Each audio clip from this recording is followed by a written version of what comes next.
dari Desa Singapadu B. Sebelumnya perkenalkan, nama saya Kade Dwi Widiantara Utami, biasa panggil Widya. Saya merupakan moderator dan akan memimpin sesi materi dan juga diskusi pada pagi hari ini. Baik, tanpa berlama-lama lagi, saya akan langsung menuju ke pembicara pertama. Jadi saya akan bacakan CV-nya terlebih dahulu. Pembicara pertama kita bernama Dr. Imade Adi Wirawan, Esket MPH PhD, dan saat ini beliau merupakan Ketua Koordinator Program Studi Kesehatan Masyarakat Fakultas Kedokteran Universitas Udayana, Ketua Pusat Penelitian Kesehatan, Puslitkes LPPM UNUD, kemudian beliau juga merupakan tamatan dari Global Leadership Certificate dari John Hopkins University tahun 2016. Kemudian saat ini buat pekerjaannya sebagai dosen Fakultas Kedokteran Universitas Udayana dan aktif di menerbitkan beberapa publikasi dan juga riset.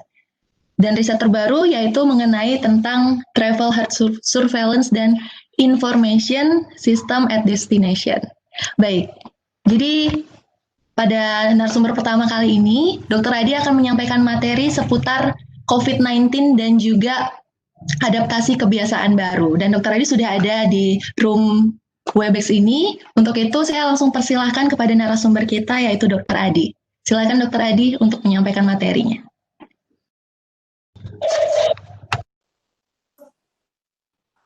Baik, selamat pagi Widya ya dan Dede KKN. Apa namanya tadi ya, agen perubahan, agen tanggap COVID gitu ya yang di Singapura. Saya lihat dalam satu ruangan ini ya. Jadi ingat jaga jarak nanti di sana ya. Gunakan protokol kesehatan. Saya share PowerPoint dulu ya. Apakah terlihat ya?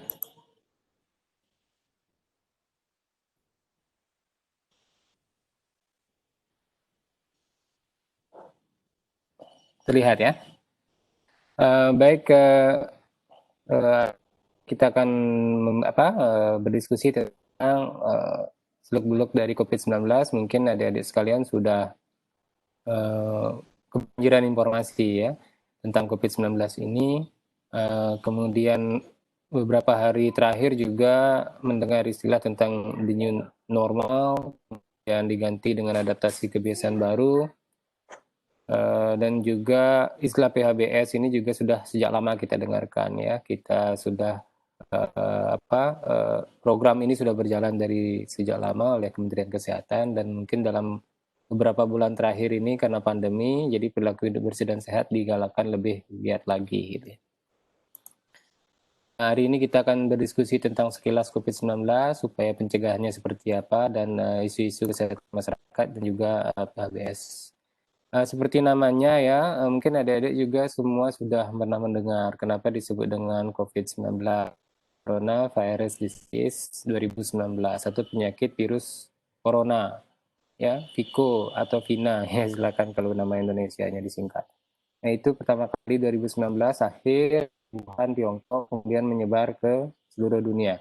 Nah penyebabnya namanya virus SARS-CoV-2, Severe Acute Respiratory Syndrome versi 02 gitu ya.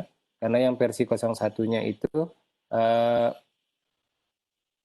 tahun 2012-2013 di Hong Kong pusat ini ya, epicentrumnya. Tidak rasanya tidak sampai ke sini, tapi dampaknya juga sampai dampak ekonominya ke Indonesia dan di Bali.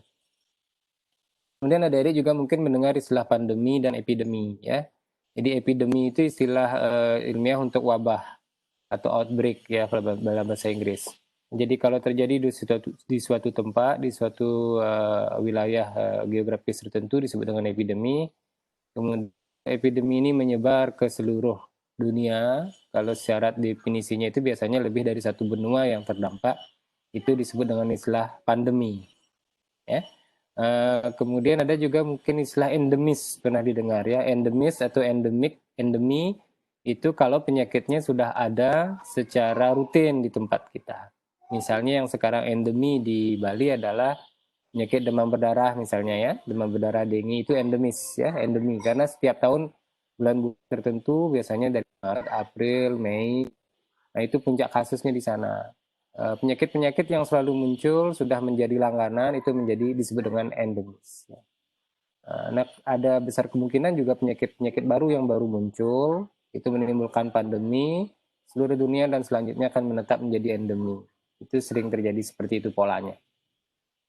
Nah, kenapa COVID-19 ini berbahaya dan perlu kita waspadai? Karena dia virus yang baru, ya, strain-nya baru, sehingga secara teori semua orang itu rentan, susceptible. Jadi kita semua kelompok rentan. Nah, apa yang terjadi kalau semua orang rentan? Kalau dia menular dari satu orang ke orang lain, maka bisa menimbulkan banyak orang yang sakit secara bersamaan, hingga kalaupun dikatakan penyakitnya angka kematiannya rendah, tapi kalau yang sakit bersamaan dalam jumlah yang banyak, tentu kapasitas rumah sakit tidak akan mampu menampung ini ya, tidak akan mampu menampung jumlah pasien yang banyak, sehingga sebelumnya dianggap tidak terlalu berbahaya atau angka kematiannya rendah bisa menimbulkan kematian yang dalam jumlah yang cukup banyak. Sehingga memang harus tetap waspada terhadap penyakit-penyakit infeksi baru muncul ya, atau emerging istilahnya ya. Baik adik-adik, ini gejalanya ya, gejala khasnya memang demam dan gejala pernapasan atau ISPA atau di influenza like illness, penyakit-penyakit seperti penyakit influenza. Jadi gejalanya sebetulnya kalau kita bilang penyakit khas, karena banyak yang mirip gejalanya seperti itu. Jadi demam, kemudian batuk, sakit kepala, susah bernafas, ya, mual muntah, sakit-sakit otot, lemas. Dan khusus untuk COVID, mungkin adik-adik pernah mendengar tentang gangguan penciuman, yaitu itu yang khas satu-satunya ya, mungkin agak di Bali juga kasus yang di karantina itu juga banyak yang mengalami itu. Jadi kalau ada yang penciumannya terganggu, nah meskipun tidak demam, susah bernapas, nah jangan-jangan sudah kena gitu. Jadi masa inkubasi itu masa atau waktu dari terinfeksi, terpapar kuman ya, kumannya ke tubuh kita, kemudian muncul gejala, itu disebut dengan masa inkubasi. Jadi kalau adik-adik sekalian kontak dengan orang yang positif, kemudian dropletnya dia kehirup masuk ke saluran pernapasan, nah itu kan terpapar hari itu. Nah muncul gejalanya itu rentangnya antara 1 sampai 14 hari. Jadi besoknya langsung muncul gejala atau setelah 2 minggu baru muncul gejala. Jadi yang masa inkubasi terpanjangnya 14 hari. Nah, itu kenapa dijadikan sebagai dasar kenapa karantina mandirinya itu 14 hari. Kemudian dari data statistik, dari analisis orang-orang yang sudah kena gitu ya, rata-rata ya paling banyak itu gejala muncul antara 5 sampai 6 hari. Hari kelima, hari keenam itu muncul gejala. Nah, tetapi yang perlu diingat adalah penyakit ini sudah mulai menularkan 2 sampai 3 hari sebelum gejala muncul. Nah, itu yang bikin susah tangannya. Misalnya adik-adik terpapar hari ini, gitu ya. Muncul gejala hari kelima. Nah, hari kedua, ketiga setelah terpapar itu sudah menularkan ke orang lain tanpa kita tahu. Jadi kalau kita tidak bergejala, kemudian sudah ada virus dan tentu menularkan, itu yang menyebabkan penanggulangan COVID-19 ini sulit ya sekarang. Nah, kemudian data statistiknya juga menyebutkan 40 sampai 45% yang terinfeksi itu tanpa gejala. Jadi kalau ada 100 orang yang terinfeksi oleh kumannya, oleh virusnya, sekitar 40 sampai 45 orang itu tidak menunjukkan gejala. Dan ada studi yang besar juga dilakukan di berbagai belahan dunia. Kalau diikuti terus gitu ya, pada akhirnya dari 40-45% itu 40%-an akan menunjukkan gejala, bervariasi, biasanya ringan. Salah satu gejalanya biasanya ada, dan hanya 5% saja akhirnya yang tidak bergejala. Itu istilahnya asimptomatis. Kalau yang tadi presimptomatis, artinya 40-45 dari 100 orang yang terinfeksi, itu ada yang presimptomatis, ada yang asimptomatis. Presimptomatis itu tidak muncul gejala sama sekali sampai mungkin 1-2 gejala ringan saja, sama yang asimptomatis sama sekali tidak ada gejala, sekitar 5%. Nah, itu tentu menjadi persoalan juga ya, karena orang-orang yang asimptomatis dan presimptomatis atau tanpa gejala itu akan kurang aware gitu ya, sehingga bisa menularkan juga ke temannya yang lain kalau melakukan kontak dekat. Jadi itu tanda dan gejala dan beberapa hal penting yang berkaitan dengan penularan juga ya. Nah, cara penularan juga mungkin adik-adik sudah banyak mendapatkan informasi ya. Memang modus utamanya itu penularannya adalah melalui droplets ya, saat penderita itu batuk, bersin atau berbicara ya. Kemudian penularan yang kedua bisa melalui kontak dengan permukaan yang terkontaminasi ya. Dan yang ketiga kontak langsung gitu ya, kontak langsung kalau saat merawat. Nah, yang droplets ini itu adalah media tempat berkembangnya atau berkembang biaknya virus itu. Dia memerlukan media. Virus itu memerlukan media ya. Kalau dia tidak ada media, dia tidak bisa hidup ya. Sehingga di droplet ini dia bisa bertahan cukup lama saat keluar dari tubuh manusia. Dan ukuran droplet itu seperti di gambar pojok kanan itu ya. Jadi pada jarak 1 sampai 2 meter biasanya dia akan jatuh ke bawah sesuai dengan arah gravitasi. Umumnya seperti itu. Ini yang dijadikan dasar kenapa jaga jarak itu 1,5 sampai 2 meter. Karena harapannya 1,5 sampai 2 meter itu droplets yang dikeluarkan oleh orang yang sakit itu ini ya jatuh gravitasi. Tetapi kalau bersin itu bisa jauh sekali. Kalau orang yang bersin itu bisa sampai lebih dari 6 meter jangkauan dropletsnya. Sehingga memang ada disarankan salah satunya kalau bersin itu langsung dalam ini teorinya. Dan juga ada beberapa dropletnya yang lebih kecil, droplet bayi disebut dengan aerosol. Nah, ini yang di setting rumah sakit misalnya kalau di dokter gigi gitu misalnya ya kan buka mulut atau pada saat prosedur medis. Nah, itu ada namanya prosedur-prosedur yang bisa menyebabkan munculnya aerosol. Nah, kalau yang ini aerosol ini bisa mengambang di udara dalam waktu yang lebih lama. Dia bisa sampai 3 jam. Penelitiannya dikembangkan bisa sampai 8 jam. Nah, kalau di setting-setting rumah sakit seperti itu, memang perlindungannya menjadi lebih ketat, gitu ya. Nah, kemudian meskipun dilaporkan sedikit, kecil risikonya, penularan juga bisa melalui benda-benda yang terkontaminasi, ya. Dari hasil penelitian yang menggunakan virus SARS-CoV-2 khusus ya, itu virusnya bisa bertahan di plastik 2-3 hari. Kemudian di stainless steel bisa sama juga 2-3 hari, di kardus 24 jam, di bahan yang dari tembaga 4 jam, di udara bisa 3 jam. Itu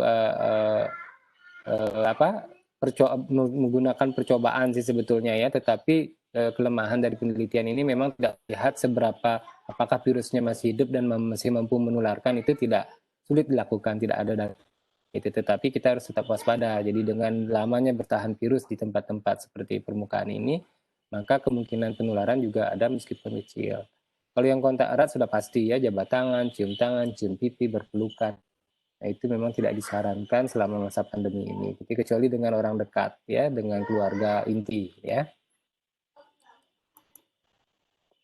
Nah, ini beberapa ilustrasi saya ambil dari buku Tangkap COVID untuk Desa Adat. Nanti juga mungkin filenya bisa di-share oleh adik-adik KKN ke adik-adik agen Tangkap COVID ya namanya ya. Sehingga ada pegangan nanti untuk di lapangan gitu ya. Yang hampir sama dengan saya jelaskan tadi, tapi settingnya mungkin lebih Balinis ya, ada ilustrasi Balinya. Ya, ini bagaimana COVID menyebar di kerumunan, kemudian di benda-benda yang sering. Jadi intinya ada 3C kalau Jepang ya, Jepang sangat sukses mengendalikan COVID-nya meskipun tidak melakukan lockdown. Itu 3C, yaitu yang pertama crowded place, jadi tempat yang banyak orang, yang crowded, banyak orang itu dihindari. Ya, kemudian yang C yang kedua itu close contact, jadi kontak dekat itu dihindari sehingga jaga jarak 1-2 meter minimal. Kemudian C yang ketiga confined space ya, tempat yang tertutup dengan sirkulasi yang jelek. Itu 3C itu yang harus dihindari untuk mengurangi terkena penularan itu COVID-19. penting diketahui juga, jadi di data-data memang menunjukkan angka kematian, morbiditas, dan kualitas istilahnya ya, atau berat ringannya penyakit itu dipengaruhi oleh kerentanan seseorang.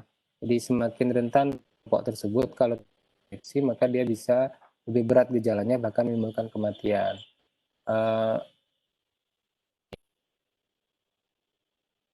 Dengan sistem kekebalannya yang sudah mulai menurun. Misalnya mereka dengan gangguan kekebalan tubuh, penyakit kekebalan tubuh ya. Mereka dengan usia lanjut ya, yang sudah 60 tahun ke atas dianggap sudah rentan terhadap COVID-19. Kenapa? Karena usia lanjut biasanya sudah mulai ada penyakit-penyakit kronisnya ya, meskipun tidak diketahui kadang-kadang ya. Penyakit kronis yang paling sering menyebabkan penyakit menjadi lebih berat itu biasanya diabetes, kemudian tekanan darah tinggi, kemudian juga penyakit-penyakit paru kronis ya, dan penyakit-penyakit lain, kanker, semua penyakit kronis yang menurunkan daya tahan tubuh itu menyebabkan seseorang menjadi lebih rentan sehingga kalau terinfeksi bisa lebih berat gejalanya gitu ya. Sehingga tadi meskipun di awal dibilang penyakitnya ringan, tapi kita belum tahu pasti sifat penyakit ini seperti apa ya. Dan yang sudah pasti dari bukti-bukti yang kelompok rentan ini lebih banyak atau proporsinya lebih banyak yang mengalami gejala lebih berat dan kematian. Nah, pencegahannya juga sama menggunakan prinsip cara penularan tadi, maka pencegahannya juga berkaitan dengan itu ya. Jadi kalau kita bicara jurnal ilmiah adik-adik ya, yang sudah dilakukan penelitian dengan metodologi yang sangat bagus gitu, ada 3 yang dianggap mampu menularkan risiko ya. Jaga jarak fisik tadi ya, itu menurunkan risiko. Kalau tidak jaga jarak, peluang kenanya itu 12,8% katanya, turun jadi 2,6%. Kalau menggunakan masker dari risiko terkena 17,4% turun jadi 3,1%. Kemudian menggunakan pelindung mata dari 16% turun jadi 5,5%. Jadi lumayan penurunannya ya, sangat signifikan. Sehingga kalau dikombinasikan lebih rendah lagi jadinya. Jadi jaga jarak, kemudian menggunakan masker, kemudian menggunakan pelindung mata atau kacamata goggles itu ya, atau bisa pakai face shield yang melindungi mata. Itu kalau kita pergi keluar ke tempat-tempat keramaian atau karena kebutuhan yang mendesak kita harus keluar gitu ya. Nah, meskipun dikombinasikan, harap diingat tidak juga 100% melindungi. Jadi meskipun diterapkan ketiga-tiganya, risiko penularannya tetap ada, meskipun rendah. Gitu. Sehingga kok sudah menerapkan semua tetap kena, ya bisa saja. Mungkin saja pas lagi apes itu virusnya tetap masuk juga ke saluran napas. Jadi risikonya tetap ada. Tetapi akan jauh lebih kecil dibandingkan dengan tidak memiliki proteksi apa-apa. Jadi jaga jarak fisik, menggunakan masker, cuci tangan yang lebih sering, kemudian jaga kebersihan lingkungan, menghindari pemakaian alat-alat secara bersama dan menjaga daya tahan tubuh. Itu secara umum yang dikerjakan untuk mencegah penularan COVID-19 saat ini. Jadi ini tentang jaga jarak ya. Kenapa jaga jarak itu penting? Tadi sudah di awal sampaikan. Karena sifat droplets itu secara umum dia akan jatuh ke mengikuti gravitasi dengan setelah jarak 1,5 sampai 2 meter, sehingga memang sangat efektif sebetulnya untuk mencegah penularan. Nah, kemudian masker juga ya. Kenapa masker penting? Karena kita juga belum tentu tidak ada penyakitnya, bebas penyakit. Apalagi anak-anak muda gitu, kecenderungan asimptomatiknya lebih tinggi. Kita tidak tahu apakah kita yang membawa penyakit atau orang di depan kita, sehingga istilahnya saling melindungi gitu ya. Seperti di ilustrasi-ilustrasi ini, kan tadi saya sampaikan yang terinfeksi tanpa gejala itu bisa 40-45%. Yang asimptomatik 5%, yang presimptomatis bisa 40%. Nah, kalau kita beranggapan bahwa diri kita adalah orang yang asimptomatis atau presimptomatis, maka kita akan melindungi orang di sekitar kita. Demikian juga dengan orang di sekitar kita saling melindungi. Sehingga ini bisa kalau adik-adik melakukan sebagai agen tanggap COVID, misalnya melakukan edukasi, gambar-gambar ini mungkin bisa dipakai untuk meyakinkan. Ya, nanti slide-nya saya share ke panitia supaya bisa digunakan bersama-sama. Ya. Nah, kemudian untuk masker juga ini ya ada beberapa jenis ya, ada yang masker kain, ada masker medis atau masker bedah istilahnya, dan ada masker respirator yang N95.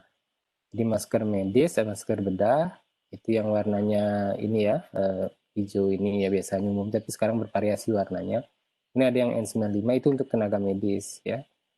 Itu diutamakan karena mereka tadi bekerja di setting yang memang ada kemungkinan tidak hanya droplet yang keluar dari pasiennya, tetapi kemungkinan juga ada prosedur-prosedur yang menghasilkan droplet-droplet yang lebih kecil atau kita sebut sebagai aerosol, sehingga mereka perlindungan yang lebih ketat, lebih ini ya, lebih ketat perlindungannya. Sementara kita yang di setting di luar bukan kesehatan, di setting bukan layanan kesehatan, itu bisa pakai masker kain yang minimal 2-3 lapis itu ya dengan bahan yang baik, dan biasanya disarankan setiap 4 jam kalau beraktivitas lama di luar itu diganti ya. Karena memang masker kain itu tidak seefektif masker medis untuk menahan partikel virusnya. Kalau masker bedah, masker medis itu ada lapisan di dalamnya yang memfilter sebetulnya dibilangnya sih bacterial filtration gitu ya, tapi dia juga mampu memfiltrasi virus juga gitu. Kalau yang masker kain bisa juga dilapisi dalamnya, tetapi kalau 2-3 lapis itu biasanya kalau ada virus nempel di depan mungkin tidak sempat sampai masuk ke dalam kalau 4 jam sudah diganti, kecuali sudah basah itu tidak nyaman digunakan, mungkin sebelum 4 jam juga sebaiknya diganti gitu ya. Nah yang penting juga adalah saat melepas masker ya, kalau menggunakan masker medis yang sekali pakai bagaimana prosedurnya, melipatnya, membuang, kemudian langsung cuci tangan. Kalau yang masker kain karena bisa dicuci lagi, itu tahapan-tahapannya ada di gambar ini. Cuci tangan dengan sabun, jangan sentuh wajah, lepas masker, rendam masker di. Jadi sebetulnya air sabun itu efektif sudah membunuh virus ya, sehingga perawatannya sebetulnya sangat simpel. Nah setelah melepas itu cuci tangan lagi ya, kemudian dikeringkan dan bisa dipakai lagi, sehingga memang cadangan untuk masker harus banyak ya, lebih dari satu. Nah, kemudian berkaitan dengan cuci tangan tadi ya, cuci tangan itu memang menjadi prosedur yang penting juga untuk memutus rantai penularan. Karena kan paling sering kalau kita memegang benda-benda yang berpotensi ada dropletsnya masih tersisa, tersentuh oleh tangan kita, nah maka cuci tangan yang sering itu akan mampu memutus rantai penularan karena sabun itu bisa dengan efektif membunuh virusnya, menghancurkan struktur-struktur virus tersebut. Nah, momennya ada 6 langkah ini, ya, 6 langkah. Nanti kalau mengajarkan adik-adiknya atau teman-temannya yang lain tentang cara cuci tangan, itu kurang lebih seperti ini. Mungkin saya putar videonya 60 detik saja ya. Secara umum seperti ini video dari Kemenkes ya.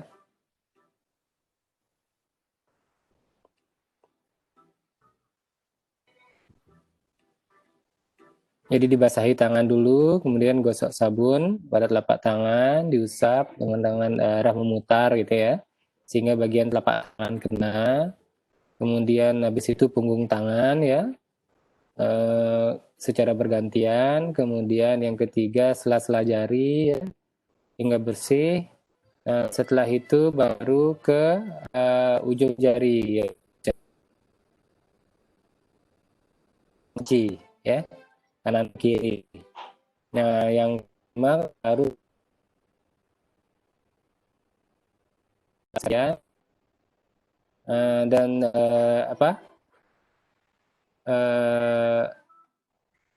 ya itu dilakukan, kemudian dibersihkan lagi dengan kemudian dikeringkan.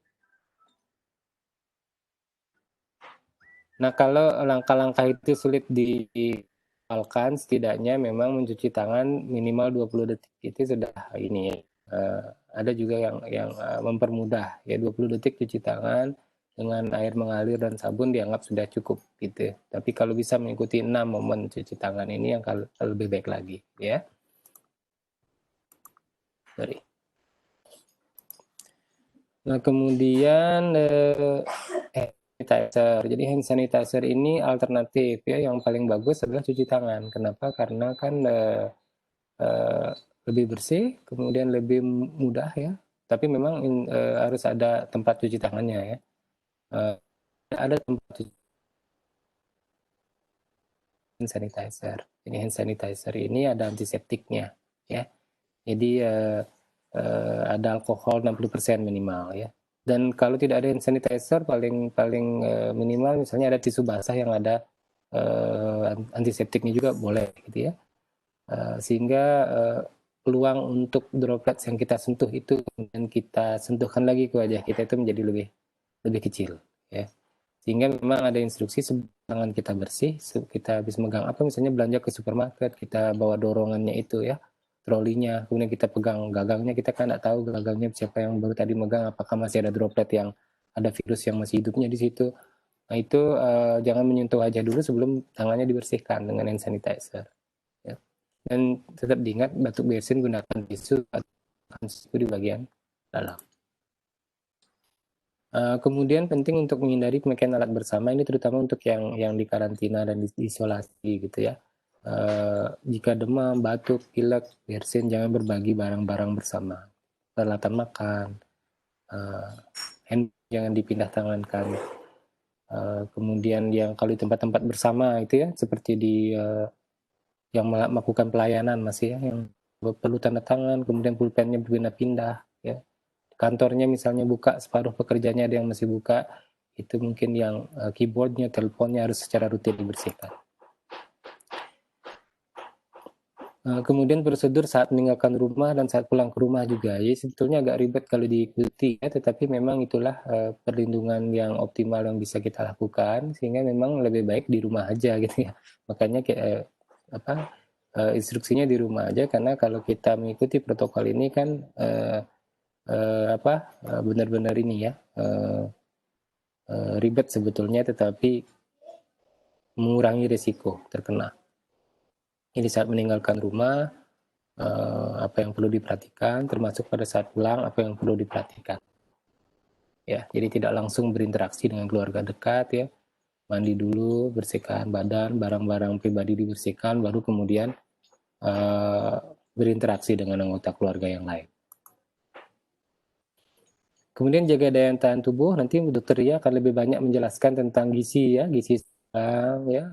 Ini intinya ya melakukan menjaga daya tahan tubuh dengan gizi seimbang, berolahraga secara teratur, yang olahraganya yang sifatnya moderate, tidak terlalu berlebihan, karena olahraga berlebihan justru bisa menurunkan daya tahan tubuh di masa pandemi ini ya. Jadi yang jenis yang ringan atau moderate itu senam aerobik, yoga itu ya, yang tidak ada kontak dengan orang lain juga terlalu banyak ya.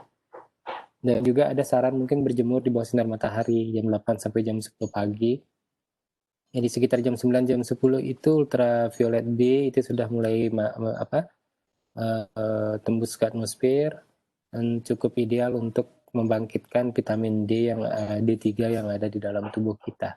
Karena sintesa vitamin D3 dalam tubuh itu membantu mengaktifkan juga ini ya, membantu proses sistem kekebalan dalam tubuh kita. Jadi jemuran itu bukan untuk membunuh virusnya sebetulnya ya.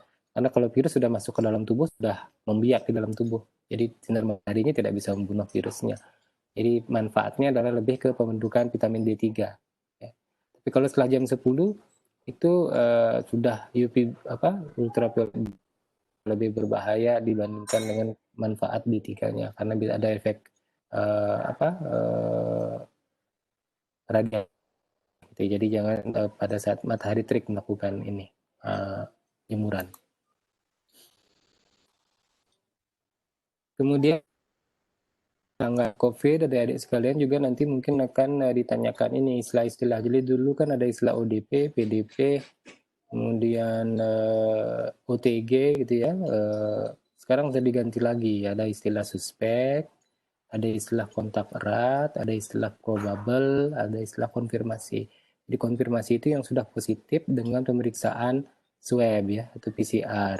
Kemudian yang probable itu belum sempat dites, tapi kecurigaannya besar sekali ke arah situ. Misalnya dia infeksi pernapasannya berat sekali, gambaran klinis COVID-nya menurut dokternya dan hasil lab ronsennya misalnya itu sudah mirip banget dengan COVID, tetapi PCR-nya belum sempat dikerjakan, itu jadi probable. Jadi probable dan suspek ini ditreat sama, dianggap sama-sama COVID gitu.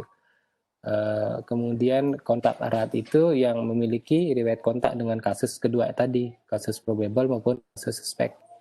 Nah, kapan disebut kontak erat? Itu kalau dia ada berinteraksi lebih dari 15 menit dengan jarak kurang dari 1 meter. Ya, atau sempat bersentuhan atau berpegangan tangan atau kontak langsung. Ya. Kemudian kasus suspek itu yang dulu disebut dengan PDP itu ya, PDP jadi dengan gejala. ODP juga masuk sebetulnya di sini karena ODP ada gejala ya. Dulu ODP PDP kan dibedakan antara gejalanya saja. ODP itu salah satu tidak ada demam gitu ya. Kalau PDP ada demam dan ada gejala pernapasan. Tapi sekarang begitu gejala ISPA saja gitu ya. ISPA itu kan bisa macam-macam gejalanya, bisa demam, bisa pilek sedikit-sedikit batuk. Nah, asalkan ada gejala, kemudian ada riwayat kontak dengan yang kasus konfirmasi atau probable, maka dia bisa disebut sebagai suspek ya. Dalam 14 hari terakhir tentunya.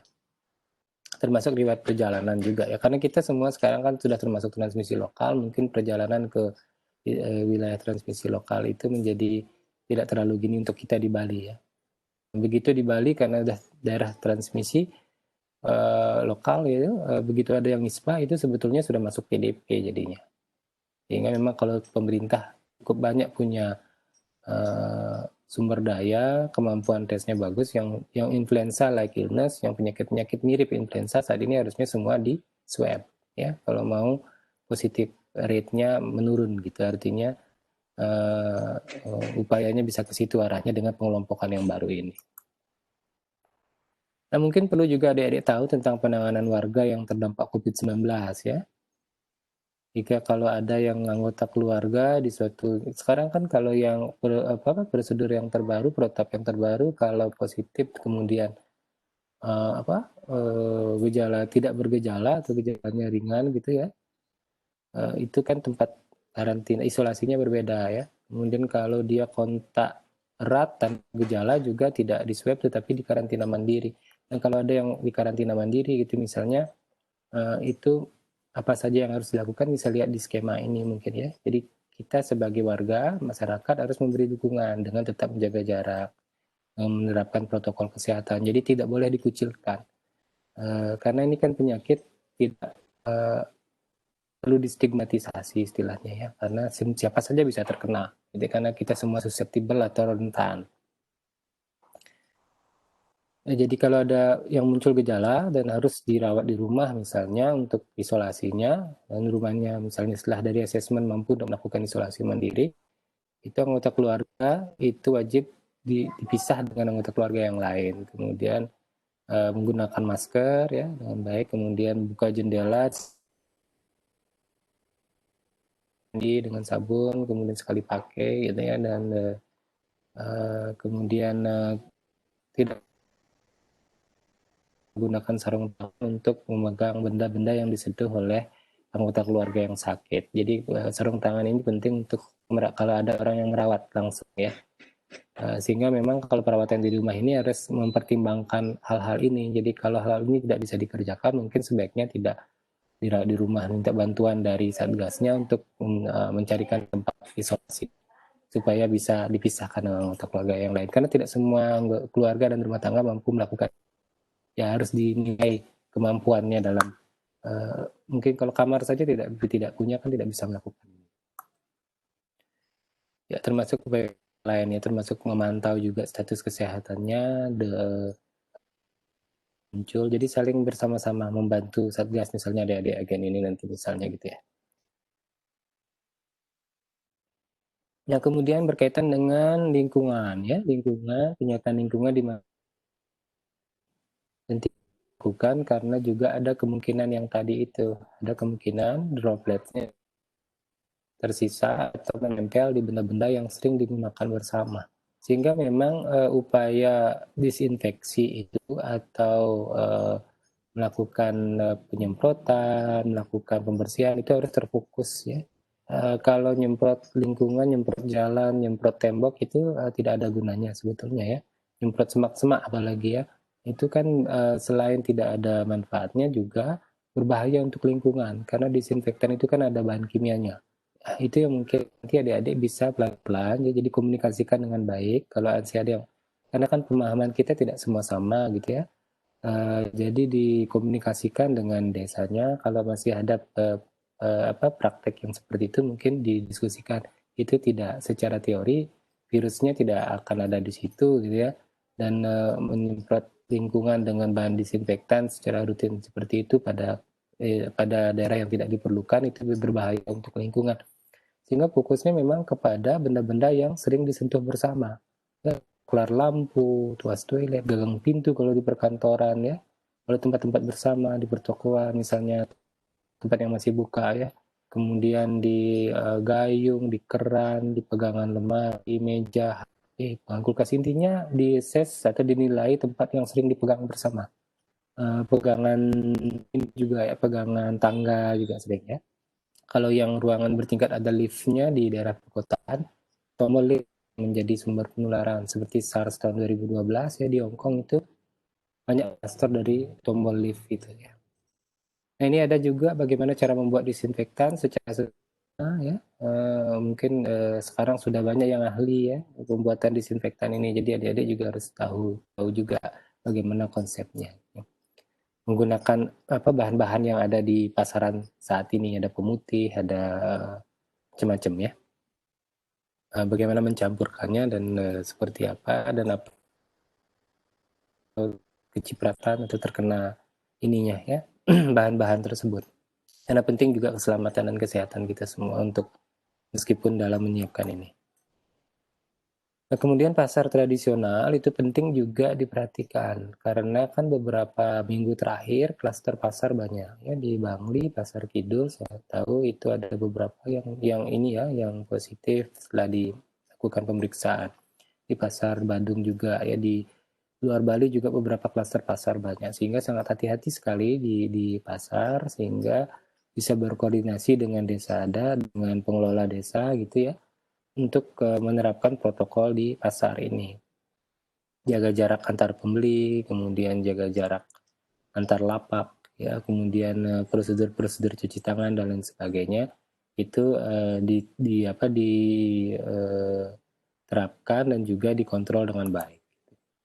Nah ini mungkin nanti Dokter Ria akan banyak membahas bagaimana penguatan ketahanan pangan, gizi dan ekonomi keluarga. Ya.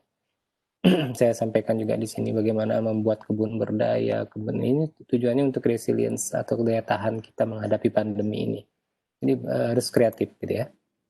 Bagaimana membuat ini ya. Ini beberapa ide saja ya. Termasuk juga sumber-sumber vitamin untuk diketahui untuk meningkatkan daya tahan tubuh dan juga komposisi dari makanan sebaiknya seperti apa. Dokter Ria banyak membahas.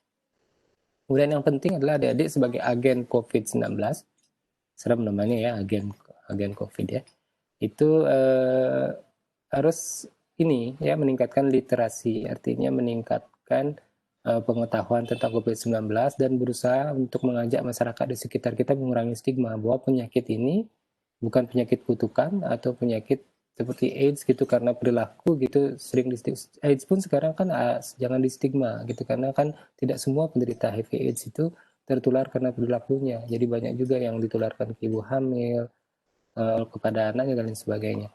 Jadi semua penyakit yang distigmatisasi itu akan susah diberantas atau ditanggulangi. Sehingga apalagi COVID-19 yang kita semua rentan. Petugas kesehatannya banyak yang kena gitu ya.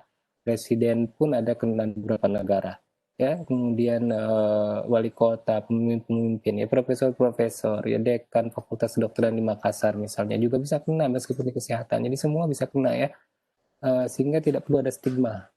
Seperti saya sampaikan tadi, semua upaya dilakukan belum tentu 100% melindungi. Jadi karena si virusnya memang gampang sekali menular. Sehingga hal-hal seperti ini yang digambar ini tidak perlu terjadi nanti di masyarakat kita. Ya. Kemudian berkaitan dengan upacara agama, upacara adat ya, sama prinsipnya jaga jarak ya. Ini pesan-pesannya dalam bahasa Bali. Jaga wates 2 meter saking anak siosan, dekat kalau ngeranjing ring pura. Nah ini bisa dipakai untuk ininya ya. Nanti ini lengkapnya ada di buku Saku ya, yang saya bilang tadi. Nanti mungkin saya bagikan, dibuat oleh teman-teman kami di departemen di Fakultas Kedokteran kerja keroyokan gitu. Nah, ini ada pesan-pesannya kalau tangkil kalau bisa di rumah saja gitu ya. Jaga wates terus.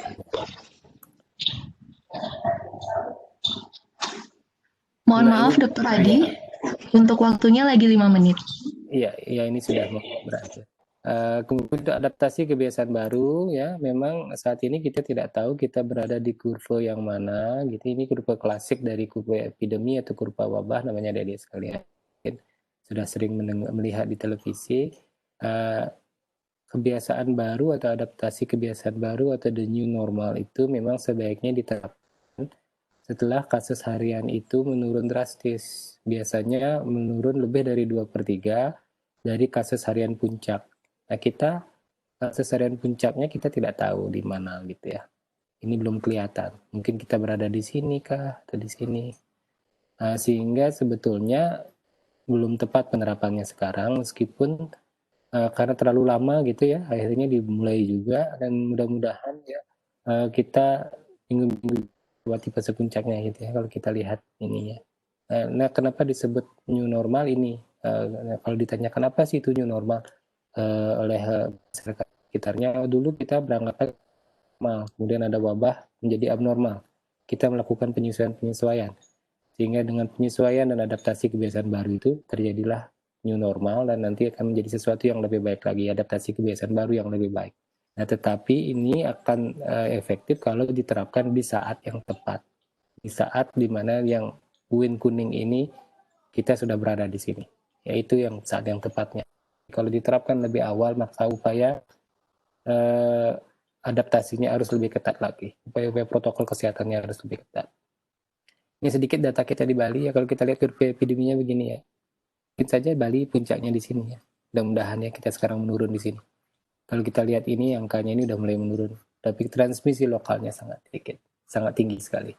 Hingga adik-adik di masyarakat harus meyakinkan orang di sekitarnya datanya begini loh. Transmisi lokal susah dikendalikan. Dan angka reproduksi istilahnya ya, angka satu kasus menimbulkan kasus yang lain, menularkan ke orang lain itu masih berkisaran 1, meskipun sudah mulai turun dalam beberapa minggu terakhir. Tapi 2 minggu, 3 minggu yang lalu terus tinggi sekali ya. Ini buku sakunya ya, ini isinya macam-macam ada banyak ya nanti ini udah diisi revisi. Kemudian itu saja mungkin yang bisa saya sampaikan ya. Tetap di rumah ya, seperti di ilustrasi adik-adik pasti suka main game ya. Jadi kalau kita keluar rumah dimakan sama ininya, sama coronanya ya. Kalau kita masuk ke rumah masing-masing maka aman ya kan, corona tidak bisa makan kita kalau kita di rumah ya. Jadi matur suksema, tetap aman dengan di rumah saja. Mungkin itu sampaikan, saya serahkan kembali waktunya kepada moderator ya, silakan. Baik, terima kasih untuk Dr. Adi atas materinya, menarik sekali mengenai COVID dan juga adaptasi new normal. Dan selanjutnya kita akan langsung masuk. Sebelumnya boleh minta tepuk tangan dong buat teman-teman yang di ruangan, biar makin semangat. Baik, selanjutnya kita akan masuk ke sesi diskusi. Jadi buat rekan-rekan yang mau bertanya, silakan untuk mengacungkan tangan atau panitia yang berada di ruangan bisa bantu dikoordinasikan.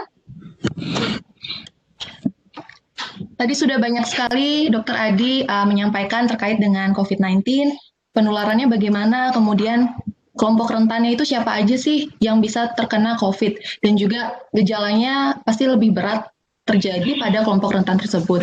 Pencegahannya juga sudah disampaikan, dan mungkin ada yang mau bertanya terkait dengan COVID-19, kami persilahkan. Sambil menunggu atau saya ingin bertanya juga nih, Dr. Adi, terkait dengan COVID ini. Tadi terkait dengan aerosol. Jadi Dr. Adi sempat sampaikan bahwa aerosol ini kan bertahan di udara selama berjam-jam. Jadi COVID ini bisa kita dapatkan atau kita bisa tertular dari udara, Dok ya. Dan kalau misalnya di jalanan itu bagaimana, Dok, saat mengendarai kendaraan? Apakah mungkin juga kita tertular COVID-19?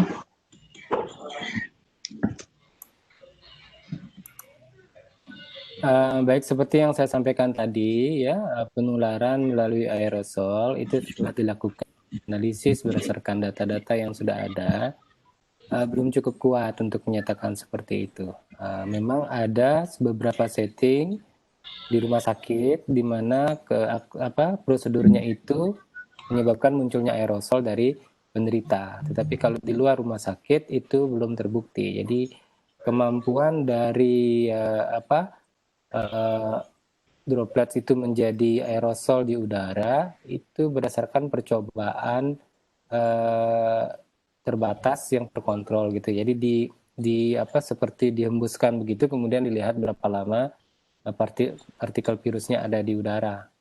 Nah, itu ada yang 3 jam menyebutkan, ada yang 8 jam. Tetapi penelitian tersebut tidak menyebutkan apakah virus yang masih sisa di udara itu menularkan atau tidak, masih hidup atau tidak, itu yang belum diketahui juga. Jadi risiko aerosolnya masih kecil sekali sebetulnya. Artinya kemungkinan itu ada, tetapi dari bukti-bukti yang terbaru yang masih ada saat ini itu belum dikatakan bahwa di lingkungan di luar setting tertentu, setting di mana prosedurnya menghasilkan aerosol, itu ada penularan melalui udara, itu belum dibuktikan seperti itu.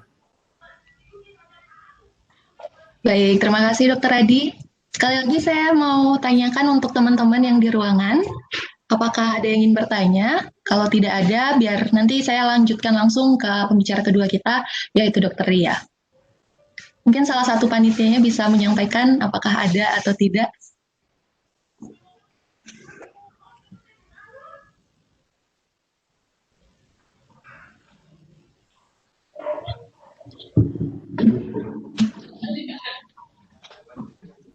Oh, ada nanya. Tadi kan ada penjelasan slide kalau penggunaan masker itu kalau di kegiatan penggunaan itu biasanya 4 jam. Sekarang belum juga. masker yang beredar itu bisa Don. apakah masker yang dipakai berkali-kali itu dapat menyebabkan penyakit yang baru atau tidak? Sekian pertanyaan dari saya. Terima kasih.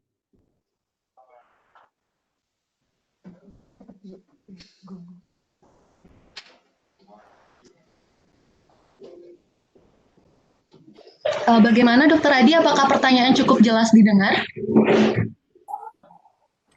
Saya kurang dengar, saya tidak dengar pertanyaannya. Ya, karena saya juga kurang jelas mendengarnya. Mungkin ada yang bisa bantu yang di sana.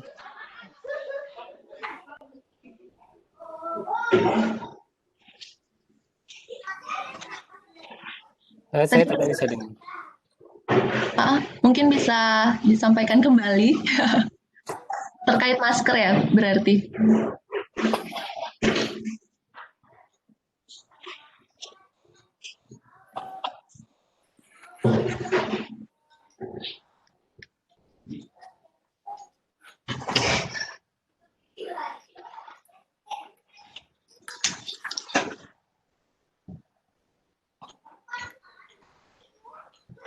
Atau mungkin panitia yang tergabung dalam room Webex ini bisa dituliskan pertanyaannya di chat. Nanti biar saya bacakan dan bisa langsung dijawab oleh Dokter Adi.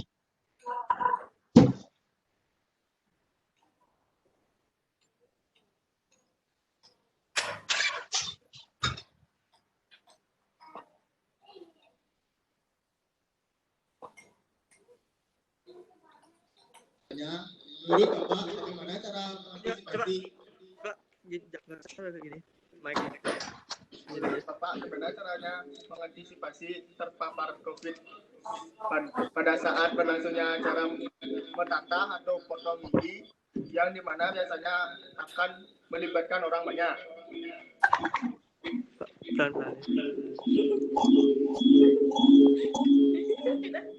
Baik. Untuk pertanyaan kedua, kita keep dulu terkait dengan bagaimana pendapat Bapak terkait pendapat Dr. Adi terkait dengan penularan, cara mencegah saat upacara metatah atau potong gigi, di mana pastinya itu merupakan suatu kerumunan gitu ya. Kemudian kita jawab dulu pertanyaan pertama Dr. Adi, sudah ada di chat. Jadi ada yang bertanya terkait dengan masker. Pertanyaannya adalah, dijelaskan penggunaan masker di kegiatan yang cukup padat, masker yang beredar dapat dicuci. Apa masker yang dapat dicuci dapat menimbulkan penyakit baru, Dok? Mungkin bisa langsung dijawab. Seperti yang saya sampaikan tadi ya, masker ada yang sekali pakai ya, biasanya itu masker medis atau masker bedah yang di rumah sakit yang digunakan petugas kesehatan. itu sekali pakai langsung dibuang, jangan dicuci ya. Kalau masker dari kain itu bisa dicuci dengan prosedur tadi ya. Jadi bagian depannya jangan dipegang, kemudian dilepas, langsung direndam dengan air sabun, kemudian dikeringkan. Nah, masker yang dicuci dengan air sabun itu secara teori virusnya sudah mati, sehingga bisa dipakai lagi. Kalau penyakit baru yang ditimbulkan, rasanya enggak ya. Enggak ada penyakit baru yang memunculkan dari penggunaan masker yang dicuci. Asalkan diikuti dengan baik langkah-langkah mencucinya, ya sudah benar-benar bersih, kemudian dikeringkan dengan baik, baru dipakai lagi, ya. Baik, jadi itu jawabannya dari Dr. Adi, tidak bisa menimbulkan penyakit baru apabila dilakukan dengan benar sesuai dengan langkah-langkah yang sesuai untuk mencuci masker dan juga melepas maskernya. Kemudian untuk pertanyaan kedua, bagaimana cara mengantisipasi terpapar COVID pada saat berlangsungnya acara potong gigi atau metatah yang biasanya melibatkan banyak orang? Silakan Dr. Adi. Baik, untuk kegiatan adat ya, apapun bentuknya, tidak hanya potong gigi ya, semua upacara keagamaan itu kan sebetulnya protokolnya dibatasi orang yang boleh ada di tempat tersebut kan ya, dan dikontrol juga oleh Satgas Desa Adat kalau tidak salah. Jadi kalau melebihi kapasitas itu biasanya tidak diizinkan. Dalam hal misalnya kontrolnya kurang ketat, maka kita bisa saling mengingatkan. Kalau tempatnya luas mungkin bisa lebih banyak orang ada di dalam. Kalau tempatnya sempit ya lebih sedikit ada orang di dalam. Jadi intinya tempatnya tersebut memungkinkan untuk dilakukan jaga jarak ya, jangan terlalu berkerumun gitu ya. Tadi saya lihat ini yang ikut penyuluhannya kok berkerumun gitu ya, kurang jaga jarak saya lihat ini malah ya. Itu berisiko kalau ada salah satu yang ternyata adalah yang asimptomatis tadi yang tanpa gejala itu gitu ya. Jadi tetap prosedurnya sama meskipun di kegiatan adat, jaga jaraknya harus dilakukan, kemudian pakai maskernya harus dengan baik dan benar ya, seluruh menutup hidung dan sampai dagu gitu ya, kemudian ada tempat cuci tangan ya.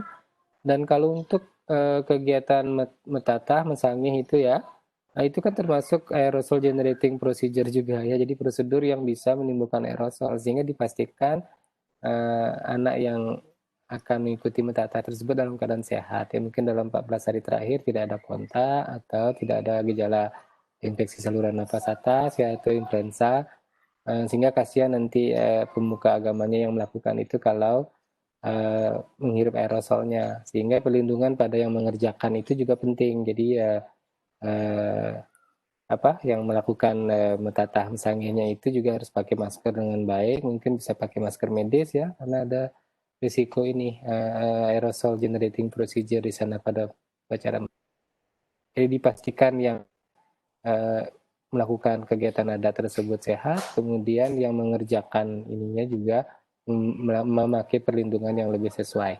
Jadi itu settingnya mirip setting rumah sakit jadinya gitu ya. Jadi yang mengerjakan kalau ada masker respirator yang N95 mungkin itu lebih baik dipakai oleh Ratu Prandonya atau siapa biasanya yang mengerjakan gitu ya. Kan tidak masalah juga ya Ratu Prando pakai masker N95 atau pakai face shield juga, pelindungan tambahan untuk mencegah terpercik ke area mukosa mata misalnya ya. Baik, semoga bisa diterima ya jawabannya dari Dr. Adi.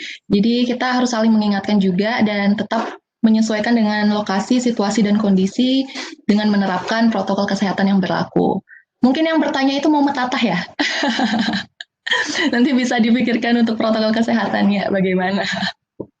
Oke, sepertinya sudah cukup untuk sesi pertama. Terima kasih saya ucapkan kepada Dr. Adi atas waktu dan juga materinya tadi. Sangat menarik sekali dan izinkan saya untuk membacakan sedikit kesimpulan dari apa yang disampaikan dari Dr. Adi. Jadi, rekan-rekan semuanya, COVID-19 itu perlu kita waspadai karena ini merupakan virus baru dan juga sangat rentan tertular bagi setiap orang. Kemudian penularannya bisa melalui droplet, kemudian kontak dengan permukaan, dan juga kontak langsung, di mana virus ini memerlukan media supaya bisa menularkan ke manusia. Kemudian kelompok rentan yang wajib diwaspadai juga adalah contohnya usia lanjut, lansia, dan juga orang yang memiliki penyakit kronis karena gejalanya itu bisa lebih parah daripada orang yang memiliki imun yang kuat. Kemudian untuk pencegahannya yang bisa diterapkan yaitu jaga jarak, penggunaan masker, cuci tangan dan selalu membawa hand sanitizer, kemudian jaga kebersihan, hindari pemakaian alat secara bersamaan, dan juga jaga daya tahan tubuh. Nah, berhubungan dengan daya tahan tubuh, jadi materi kita selanjutnya itu terkait dengan PHBS dan gizi yang akan disampaikan oleh pembicara kedua kita. Jadi sekali lagi saya mengucapkan terima kasih untuk Dr. Adi atas waktunya. Selanjutnya kita akan beralih ke narasumber kedua kita yaitu Dr. Ria Utami. Jadi saya membacakan CV-nya terlebih dahulu. Beliau bernama Dr. Niwayan Arya Utami MFBSc PhD, lahir di Denpasar 1 September 1981, tamatan S3 Biosains Terapan di Hokkaido University. Kemudian saat ini merupakan dosen di program studi kesehatan masyarakat Fakultas Kedokteran Universitas Udayana. Dan beliau juga sudah hadir di room Webex ini. Selamat pagi untuk Dr. Ria. Baik, untuk itu saya langsung persilakan Dr. Ria untuk memberikan materi. Terima kasih MC ya. Selamat pagi juga untuk pemirsa. Tadi saya lihat ada Dr. Subawe, terus Dr. Alit, ada Dr. Citra juga gabung di sini dan juga adik-adik agen agen tanggap COVID ya. Ya, mungkin saya bisa lihat cukup banyak ya ini ya adik-adik di di ruang kelas ya ini rasanya ya Dek ya. Tapi ingat ya jaga jarak dan maskernya jangan dibuka Dek. Ya, jadi tadi saya lihat ada yang pakai masker di dagu. Oke, tadi sudah banyak dijelaskan oleh Dr. Adi mengenai COVID-19 dan juga tentang adaptasi kebiasaan baru dan juga bagaimana PHBS-nya. Nah, sekarang saya sedikit menambahkan. Jadi saya share konten dulu ya, mudah-mudahan bisa dibuka.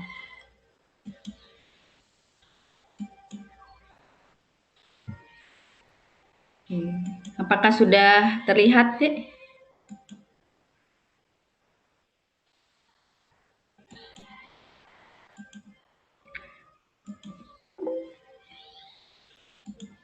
Oke, sudah, terima kasih. Jadi ya beberapa nanti di slide saya juga tadi sudah disampaikan Dr. Adi, tapi nanti saya akan fokusnya kepada gizi seimbang pada saat pandemi COVID-19. Jadi yang pertama adalah tadi sudah banyak disebutkan tentang PHBS. Jadi apa itu? PHBS adalah perilaku hidup bersih dan sehat. Jadi ada PHBS di rumah tangga, ada PHBS di sekolah, dan juga ada PHBS di masyarakat.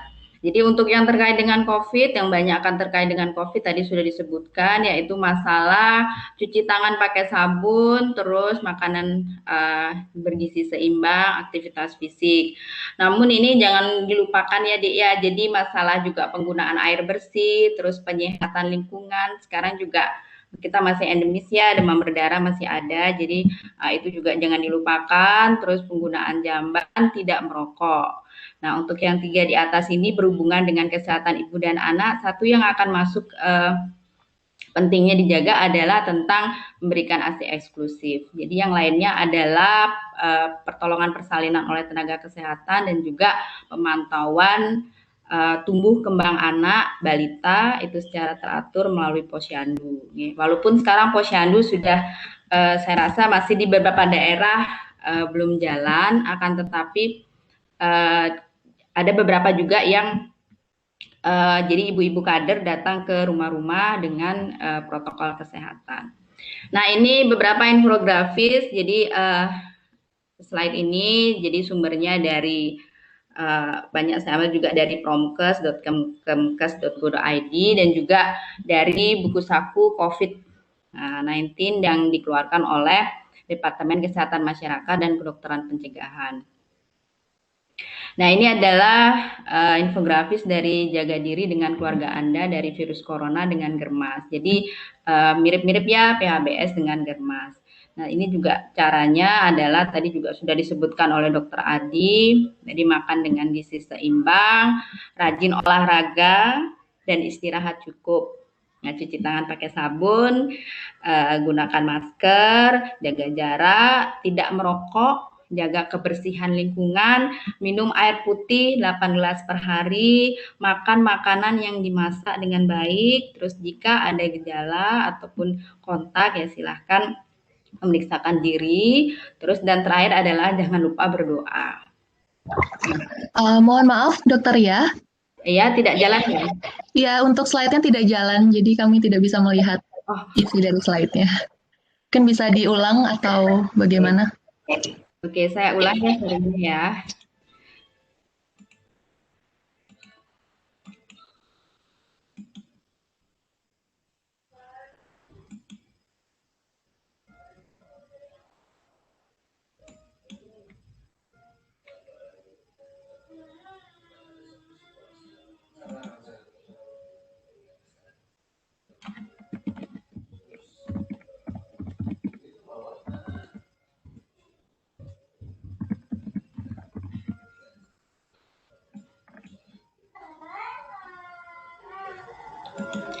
Bentar ya, saya kembali sharing lagi deh ya.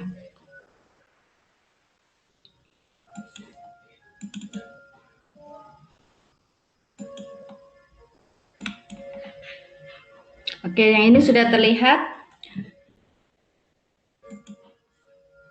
Apakah sudah terlihat, Dek? Sudah. Coba saya sudah. Di sini sudah? Di sini sudah katanya Bu, di panitia. Yang kondisinya sudah. Coba saya coba dulu jalan ya. Apakah bisa jalan slide saya? Tidak jalan Bu, hanya di mau imunitas tubuh kuat saja. Oh.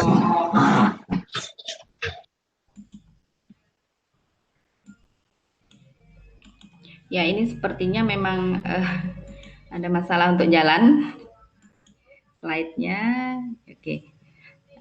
Ya, nanti disampaikan saja, Dek, jika slide saya tidak berpindah tempat, bisa disampaikan, untuk MC-nya. Jadi mau imunitas tubuh yang kuat, jadi berikut adalah yang do and don'ts untuk asupan tubuh. Jadi yang pertama adalah perbanyak makan buah dan sayuran, konsumsi makanan yang kaya akan biji-bijian, kacang-kacangan, lemak sehat, waspada asupan lemak, gula, garam, jangan berlebihan. Minum air putih secara teratur 6-18 gelas per hari bagi dewasa dan hindari minum minuman beralkohol dan berhentilah merokok. Nah, ini hampir sama ya, Dek ya, dengan tumpeng gizi seimbang. Bisa dilihat slide-nya? Jadi slide selanjutnya adalah tentang tumpeng gizi seimbang atau 4 pilar daripada gizi seimbang. Yang pertama adalah yaitu tumpengnya sendiri ya, Adik ya. Jadi makan makanan yang beraneka ragam, jadi sesuaikan dengan porsinya. Terus pilar yang kedua adalah PHBS, tadi yang mencuci tangan dan juga bagaimana keamanan pangan dan juga bagaimana pengolahan pangan. Terus yang ketiga adalah aktivitas fisik. Nah, selanjutnya adalah memantau berat badan secara teratur. Nah, tumpeng gizi ini juga ditambahkan dengan air minum ya, minum air putih yang aman dan bersih sebanyak kurang lebih 8 gelas per hari. Nah, yang dimaksud dengan tumpeng gizi seimbang adalah ini, Dek ya. Jadi makan makanan yang beraneka ragam. Bisa kita lihat masih dalam satu slide, yaitu isi piringku. Jadi isi piringku jadi terdiri dari dalam sekali makan itu harus ada makanan pokok, itu bisa berganti-ganti. Jadi makanan pokok kita tidak cuma beras, bisa jagung, kentang, ubi, sagu ya. Tapi mungkin di Bali tidak ada sagu deh ya. Jadi itu adalah sebanyak 3-4 porsi. Atau kalau kita lihat dari isi piringku, jadi kalau isi piring dibagi 2 dulu. Nah, jadi makanan pokok adalah sepertiga atau 2/3 daripada setengah piring itu. Selanjutnya adalah di atas daripada makanan pokok itu ada sayur, dan buah-buahan. Jadi kalau sayur porsinya itu 3 sampai 4 porsi. Ya hampir sama porsinya dengan makanan pokok. Selanjutnya ada buah-buahan sebanyak 2 sampai 3 porsi. Nah, untuk lauk pauk yaitu adalah bisa daging, ikan, telur, susu, ini protein hewani dan protein nabati atau kacang-kacangan itu sebanyak 2 sampai 4 porsi. Nah, yang terakhir adalah untuk membatasi garam dan minyak. Jadi kalau gula, garam, dan minyak. Jadi kalau gula maksimum dia 4 sendok makan per hari, garam dibatasi 1 sendok teh per hari, dan minyak 5 sendok makan per hari. Nah, ini adalah infografis daripada isi piringku. Nah, jangan lupa ada 10 pesan umum gizi seimbang. Nah, ini berlaku untuk semua kelompok umur. Yang pertama adalah syukuri dan nikmati aneka ragam makanan. Banyak makan sayuran dan cukup buah-buahan. Biasakan mengkonsumsi lauk pauk protein tinggi. Biasakan mengkonsumsi aneka ragam makanan pokok. Batasi konsumsi pangan manis, asin, dan berlemak. Biasakan sarapan, biasakan minum air putih yang cukup dan aman, biasakan membaca label pada kemasan, cuci tangan pakai sabun dengan air bersih dan mengalir, serta lakukan aktivitas fisik yang cukup, serta pertahankan berat badan normal. Nah, ini adalah pesan secara umum. Nah, kalau untuk secara khusus itu adalah kita lihat dari masing-masing kelompok usia. Nah, kalau untuk yang 0 sampai 6 bulan itu hanya cukup ASI eksklusif, ya ASI saja tanpa ada makanan atau minuman tambahan. Terus untuk usia selanjutnya adalah dari 6 sampai 12 bulan. Nah, itu diperhatikan makanan sesuai dengan tingkatan umurnya. Jadi konsistensi atau bentuk makanan dan jumlah makanannya patut diperhatikan. Nah, yang paling penting adalah kalau kita lihat 1000 hari pertama kehidupan, nah itu adalah sampai usia 2 tahun. Jadi itu yang masa kritisnya ya adik-adik ya. Jadi di sana harus dicukupi semua kebutuhan gizinya. Nah, selanjutnya masuk ke masa fase balita.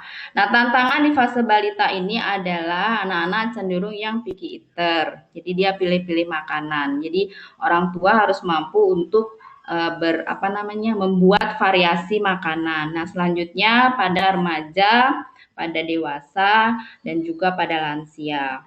Nah, kalau pada remaja permasalahannya adalah, nah ini adik-adik remaja ya. Jadi adalah juga pilih-pilih makanan dan juga untuk yang wanita biasanya lebih memperhatikan body image.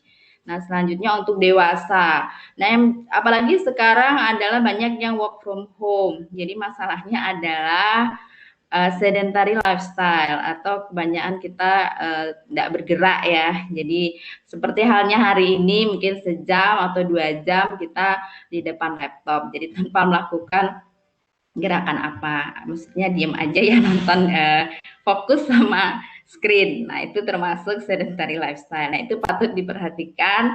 Nah, ditambah nanti yang patut diperhatikan lagi adalah aktivitas fisik. Jadi selama kita work from home ini ya.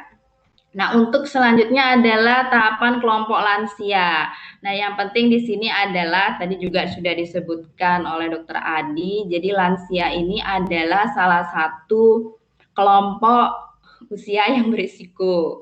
Jadi komorbid ya untuk yang terpapar COVID, karena kita tahu pada lansia biasanya banyak sudah penyakit komorbidnya, terus juga daya tahan tubuh atau imunitasnya sudah semakin menurun. Jadi lansia-lansia di sekeliling kita perlu kita lindungi. Jadi tolong nanti adik-adik kalau punya kakek, nenek ya di atas 50 tahun atau 60 tahun, tolong dijaga sekali ya, jangan. Jadi sudah protokolnya ketika kita keluar dari luar rumah, pastikan protokol itu dilakukan dengan baik sebelum kita menyapa nenek kakek. Atau kalau yang sudah punya anak, jadi ingat kalau dari luar sebelum masuk, sebelum kita bertemu sama anak, ya silahkan mandi dulu dan pertahukan protokol kesehatan sebelum kita berdekatan dengan anak. Mohon maaf, apakah slide saya bisa berubah?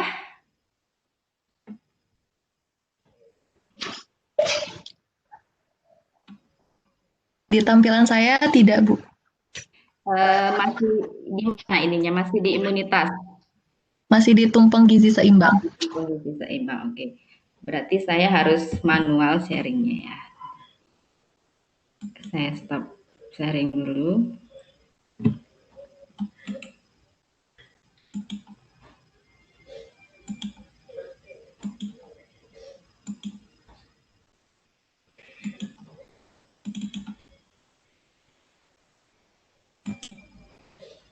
Nah, oke, selanjutnya slide saya tentang jenis makanan yang bisa meningkatkan daya tahan tubuh atau imunitas. Yaitu ada vitamin A, vitamin C, vitamin E, seng, dan vitamin B6 serta mineral antara lain asam folat, selenium, dan Fe. Nah, vitamin dan mineral ini dia ya untuk memperkuat daya tahan tubuh ya Dek ya, jadi mampu merangsang daripada pembentukan antibodi. Nah, antara lain vitamin A kita bisa temukan pada wortel, telur. Nah, pokoknya intinya adalah untuk vitamin A adalah sayur dan buah ya. Terus juga ada kita temukan pada susu dan juga minyak. Dek. Jadi sekarang banyak minyak yang sudah difortifikasi oleh vitamin A. Jadi minyak dapat atau lemak dan juga vitamin A. Nah, kalau vitamin C itu paling sering ya kita makan buah-buahan yang berwarna merah atau oranye. Nah, vitamin E ini pada kacang-kacangan dan juga pada brokoli. Nah, sumber seng itu pada ikan, keju, kacang-kacangan dan juga daging. Vitamin B6, asam folat, zat besi juga sumbernya sama ya dengan seng. Nah, ini semua infografis ini atau informasi ini bisa juga Adik dapatkan di buku saku COVID-19 ya dari Departemen KMKP. Jadi saya ambil dari sana sumbernya. Nah, ini slide selanjutnya apakah terlihat? Jadi tentang kebun berdaya. Nah, bisa dilihat. Masih belum berubah, Bu, Dokter. Ya, saya enggak tahu apa masalahnya. Share PowerPoint tadi ya? Share PowerPoint atau share screen? Saya share application beli. Oh, pantas. Coba share PowerPoint-nya di share, bisa enggak? Ya itu dah, PowerPoint-nya di share. Ini sudah di share PowerPoint-nya. Nah, di slideshow. Kenapa? Di slideshow. Dia enggak mau jalan. Nah, coba sekarang. Ini udah jalan, enggak mau jalan ya. Kalau tidak di slideshow bagaimana, Dok? Iya, scroll ke bawah. Gitu. Diginikan aja nanti berarti. Nah, itu ada next-nya. Next-nya itu enggak bisa ya? Enggak bisa. Jadi begitu di ke slide berikutnya enggak mau jalan ya. Iya. Ini aja enggak usah di slideshow aja, langsung di tab-tabnya itu di kiri di gini kan, di jalan. Ya.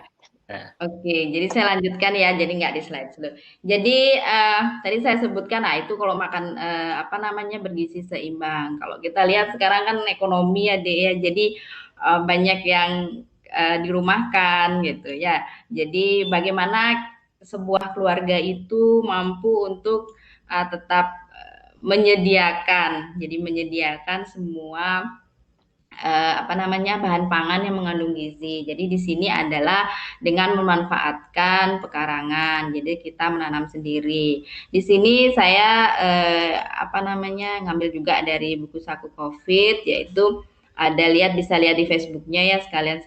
Saya nggak tahu ini saya yang ini dapat dari Facebook, yaitu dia membuat sebuah kebun berdaya. Ya namanya juga nyantol ya, jadi cukup umum, bisa diterima oleh masyarakat. Jadi kebun berdaya di rumah saja. Jadi dengan memanfaatkan ruang terbuka di rumah, kita bisa menghasilkan pangan dengan mandiri. Jadi tentu saja yang di sini yang bisa ditanam adalah tidak semua tanaman, tidak semua daripada sayur atau buah yang bisa ditanam ya. Akan tetapi apa yang ditanam di pekarangan itu sudah cukup untuk 70-80% untuk memenuhi kebutuhan gizi ya. Jadi untuk daging, nah itu bisa kita pelihara ayam di rumah ya. Jadi ada banyak cara untuk memanfaatkan pekarangan rumah untuk menghasilkan pangan bergizi. Jadi yang paling ngetren sekarang ya semenjak WFH itu adalah hidroponik. Akan tetapi hidroponik ini memerlukan perawatan dan juga biaya yang tidak sedikit. Jadi alternatifnya adalah untuk yang lahan terbatas itu adalah kebun vertikultur. Jadi ini dia cukup pakai paralon ya, pipa paralon, kemudian ditanami oleh beberapa tanaman yang sayur-sayuran. Terus ada tanam di atas tas. Nah ini mungkin baru ya, jadi memang benar-benar bentuknya seperti tas. Jadi di kotak atau di pot dan juga bisa memanfaatkan dinding. Nah ini juga ada namanya membuat kebun kotak di rumah ya. Nah, selain daripada itu, ketahanan pangan yang perlu diperhatikan adalah pencegahan penularan COVID ini melalui makanan. Walaupun saat ini belum ada bukti bisa menular melalui makanan, namun makanan yang terkontaminasi droplet ya, cairan dari orang yang positif COVID itu bisa menularkan virus kepada orang lain. Makanya disampaikan bahwa untuk tidak menggunakan peralatan makan bersama-sama. Jadi kalau adik-adik keluar atau makan nanti di luar ya, kalau misalnya sekarang sudah dibuka ya, misalnya ada beberapa restoran sudah dibuka, jadi adik-adik bisa kalau mau dan memang harus ya, jadi bawa peralatan makan sendiri. Jadi agar tidak tertular ya. Walaupun begitu untuk para penjamah makanan, jadi perlu diperhatikan adalah kebersihan diri sebelum persiapkan makanan dan juga yang paling penting adalah cuci tangan. Jadi cuci tangan sebelum dan sesudah memegang bahan mentah dan bahan siap santap. Terus ingat juga pakai masker pada saat memasak.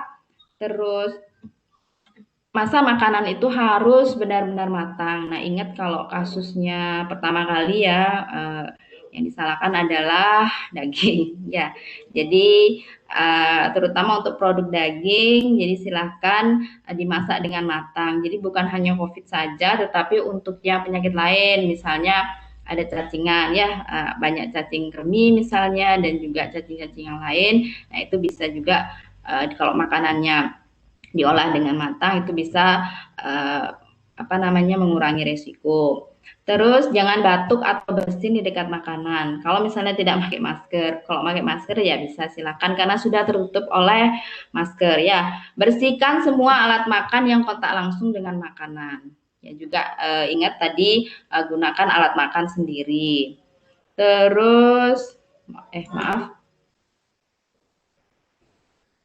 jaga jarak dan juga ketika ada gejala like flu syndrome ya silahkan jangan untuk memasak untuk orang lain. Nah ini satu lagi juga adalah prinsip pengolahan pangan untuk mempertahankan zat gizi. Jadi yang paling penting adalah pilih metode masak yang sesuai. Nah yang mungkin tadi belum dijelaskan adalah tentang aktivitas fisik. Jadi tidak perlu ya olahraga yang berat atau misalnya apalagi kalau ke gym ya.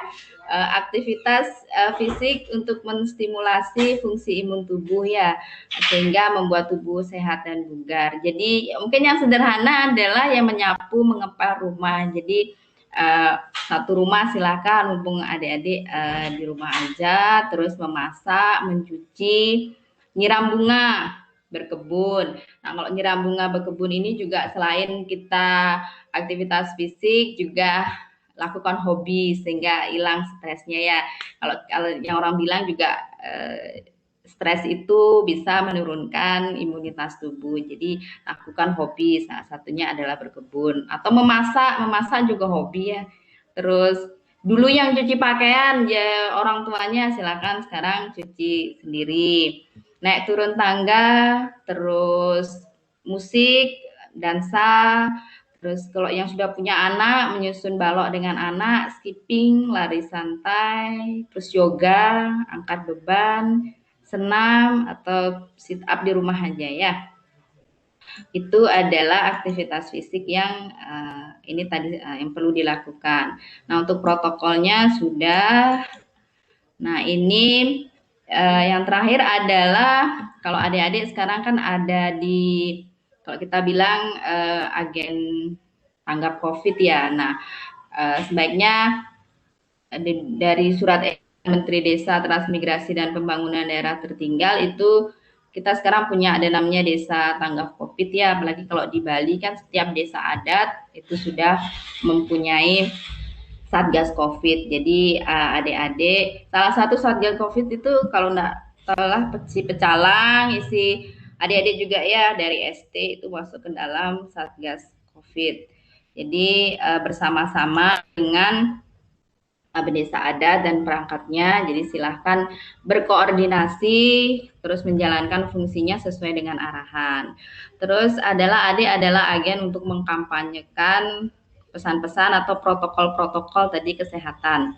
Jadi apakah dengan menjaga jarak, terus menggunakan masker, cuci tangan pakai sabun. Jadi di setiap Banjar pasti punya WA group.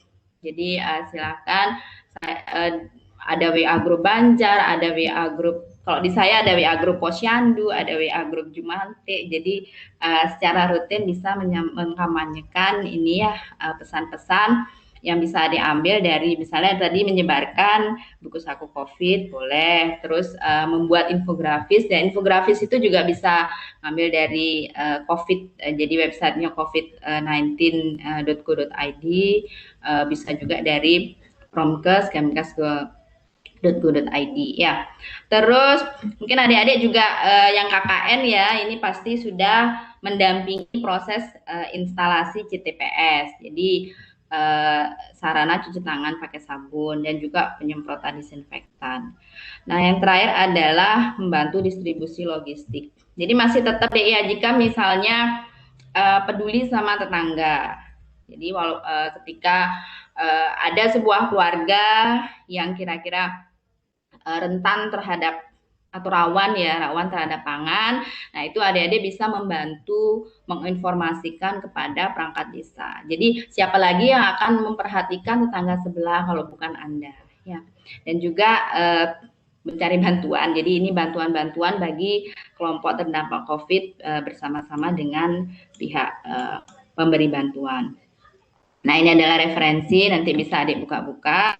Dan juga nanti apa yang ada di dalam referensi ini bisa adik sebarkan juga kepada warga ya. Oke, itu saja. Terima kasih banyak atas atensinya. Saya kembalikan kepada MC. Baik, terima kasih untuk Dr. Lia atas materinya. Selanjutnya kita masuk ke sesi diskusi. Bagi rekan-rekan yang ingin bertanya, saya persilahkan untuk bertanya. Bisa dituliskan di chat. Ya, untuk pertanyaannya nanti bisa minta tolong untuk panitia diketikkan di chat, supaya bisa langsung dibacakan dan bisa langsung dijawab oleh narasumber kita.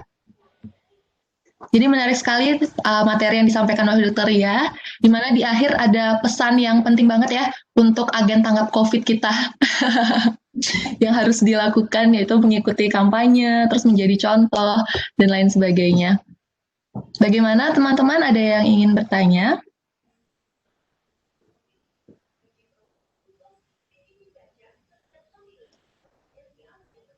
Sambil menunggu, saya tertarik Dok, dengan kaitannya merokok dengan COVID-19. Itu menurut Dokter Ria gimana? Ya, sebenarnya walaupun tidak masa pandemi, merokok juga ini ya sebaiknya tidak dilakukan. Karena ya kita tahu bahwa asap rokok itu mengandung zat-zat seperti nikotin dan lain-lain yang akan berpengaruh terhadap saluran pernafasan, sehingga kalau ini kan kita tahu juga yang virus COVID kan menularnya melalui, salah satunya adalah melalui droplet ya. Kalau misalnya merokok ya tentu saja akan meningkatkan resiko seseorang untuk tertular. Baik. Walaupun bukan COVID, nggak baik juga merokok, Dok ya? Iya, tidak baik. Mungkin semuanya juga ya, bukan hanya COVID ya, banyak sekali ya, karena kan dampak rokok apalagi sudah sering ya dikampanyekan gitu. Ditambah lagi ya, semakin rentan, semakin tinggi risikonya. Siap. Kalau berkaitan dengan makanan nih, Dokter ya, makanan apa aja sih yang direkomendasikan supaya sistem imun kita itu tetap terjaga atau tetap stamina-nya lebih terjaga gitu? Iya, terima kasih Adik ya. Jadi kita tahu adalah makanan-makanan sebagai sumber antioksidan. Kalau kita pernah dengar seringnya antioksidan itu ya adalah vitamin. Kalau paling banyak sih adalah vitamin E. Apalagi pada perempuan ya. Kalau sebelum COVID pun, jadi wanita sering mengkonsumsi vitamin E sebagai antioksidan. Jadi itu adalah bagus untuk menjaga imunitas. Jadi vitamin E, vitamin A, vitamin C. Nah, itu. Vitamin C biasanya juga kalau orang yang sakit, itu ya kalau di praktek itu pasti akan diberikan multivitamin, vitamin C.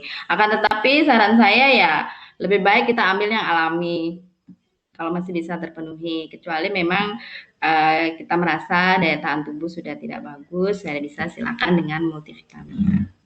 Vitamin A, vitamin C, vitamin E, terus zinc juga ya.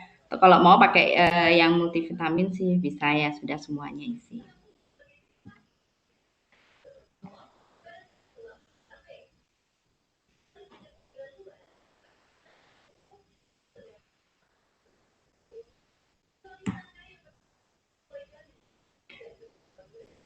Mohon maaf deh, suaranya nggak kedengeran.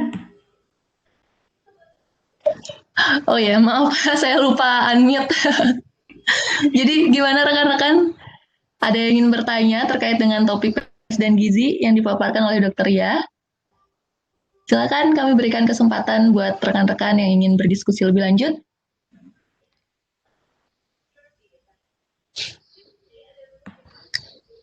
Tadi sudah cukup banyak, sekali yang disampaikan terkait dengan 10 pesan gizi seimbang yang perlu banget kita lakukan, terutama di masa-masa COVID ini ya Bu ya, Dok ya.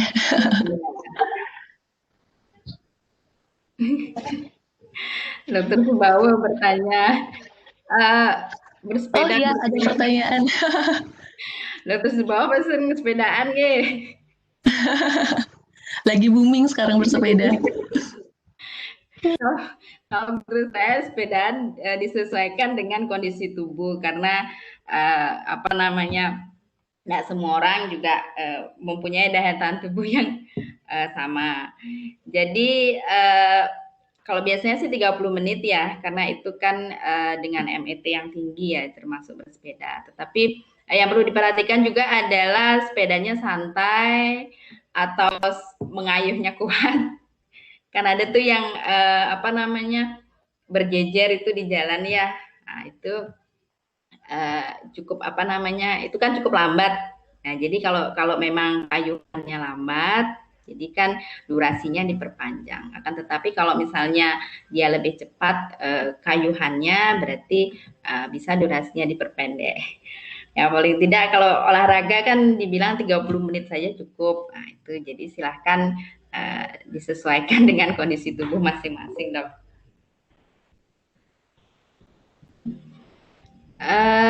Pertanyaannya adalah olahraga dengan masker. Olahraga dengan masker ya. Nah, ini masih juga ya, masih sedikit kontroversi. Jadi di satu sisi pada saat kita berolahraga itu kan kita perlu asupan oksigen. Jadi pada saat kita pakai masker tentu saja asupan oksigennya berkurang ya. Jadi agak ini nih dilema mau olahraga atau tidak. Ya, jadi ada beberapa yang bilang kalau olahraga bisa tetap pakai masker, hanya saja jenis olahraganya yang tidak memerlukan oksigen yang banyak. Misalnya dia jangan aerobik. Jadi kalau misalnya lari sprint, nah itu dia perlu energi, perlu oksigen yang lebih banyak.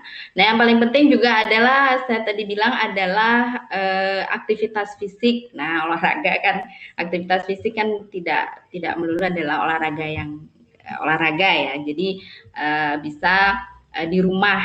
Jadi dan juga aktivitas fisik seperti misalnya menyapu tadi, cuci baju pakai tangan loh, bukan pakai cuci baju pakai mesin.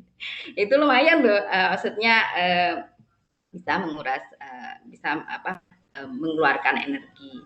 Jadi kalau mau olahraga atau aktivitas fisik, yang nomor satu adalah pilihlah aktivitas fisik yang berada di dalam ruangan. Kalau perempuan paling suka yoga, ya. Yoga, terus sit up, push up gitu. Itu yang lini pertama untuk aktivitas fisik atau melakukan pekerjaan rumah tangga untuk wanita. Nah, untuk laki-laki silahkan misalnya lari gitu ya. Tapi kalau misalnya lari pun jadi jangan di tempat keramaian dan juga pilih waktunya yang belum banyak orang. Jadi biasanya jam 5 pagi atau jam 6 pagi ya. Selain juga polusi udara belum ada, juga kita menghindari kontak dengan orang. Juga sesuaikan misalnya mau pakai masker. Nah, itu lihat dulu juga misalnya kita sudah terengah-engah. Kalau udah terengah-engah silakan berhenti. Jadi artinya pasukan oksigennya sudah menurun ya, juga tubuhnya juga sudah mulai lemas ya. Itu saya deh. Terima kasih. Siapa bertanya ya? Terima kasih dari ini Ibu adik Ibu ya, Trisnawati, mengatur pola makan overweight pada pandemi COVID. Nah, ini juga dilema juga. Jadi yang diperlukan adalah pada saat orang overweight itu kan adalah keseimbangan antara energi keluar dan energi masuk. Nah, jadi energi masuk tetap ya, kita tidak banyak bergerak pada saat pandemi ini. Misalnya ya yang work from home, kita aja udah duduk di sini berapa lama nih, dari jam 9. Udah hampir 2 jam ya Dek ya. Sudah hampir 2 jam nih kita saya lihat screen nih gitu ya, lumayan itu ya. Jadi sedentarinya lumayan tinggi ya. Jadi bagaimana menyeimbangkan antara makan dan aktivitas fisik itu ya. Kalau pola makan yang pada orang overweight pada pandemi COVID ya itu tentu saja harus yang pertama adalah dikurangi. Jadi menyesuaikan dengan angka kebutuhan gizinya. Jadi berapa sih kalorinya dia harus masuk gitu ya. Atau kalau paling sederhananya untuk orang awam adalah kurangi setengah, terutama yang sumber energi. Jadi sumber energi adalah karbohidrat dan lemak. Nah, itu kurangi setengah ya. Jadi proteinnya bisa ditingkatkan. Nah, terus jangan lupa juga perbanyak makan sayur dan buah. Dan juga minum air putih lebih dari 18. Jadi lebih dari 2 liter itu harus banyak diminum. Nah, untuk menyeimbangkan daripada energi yang masuk, nah silahkan lakukan aktivitas fisik tadi ya. Jadi antara pemasukan makanan, energi masuk dengan energi yang keluar jadi seimbang seperti itu ya. Baik, terima kasih Dokter ya atas penjelasannya. Mungkin karena waktu juga, kita akhiri sesi kedua ini. Sekali lagi saya ucapkan terima kasih untuk Dokter Ria dan juga Dokter Adi selaku narasumber kita pada hari ini. Ya, terima kasih. Ya, izinkan saya dulu membacakan kesimpulan ya dari apa yang disampaikan dari Dokter Ria tadi. Dan sebenarnya saya tertarik banget sama pertanyaan dari Ibu Trisna ini karena kita di rumah aja, jadi kita lebih banyak intake-nya ya, lebih banyak konsumsi makannya. Berat badan semakin naik, semuanya semakin naik. Jadi jadi harus tetap dijaga pola makannya. supaya berat badan tetap ideal, terus juga tubuh tetap sehat dan juga fit.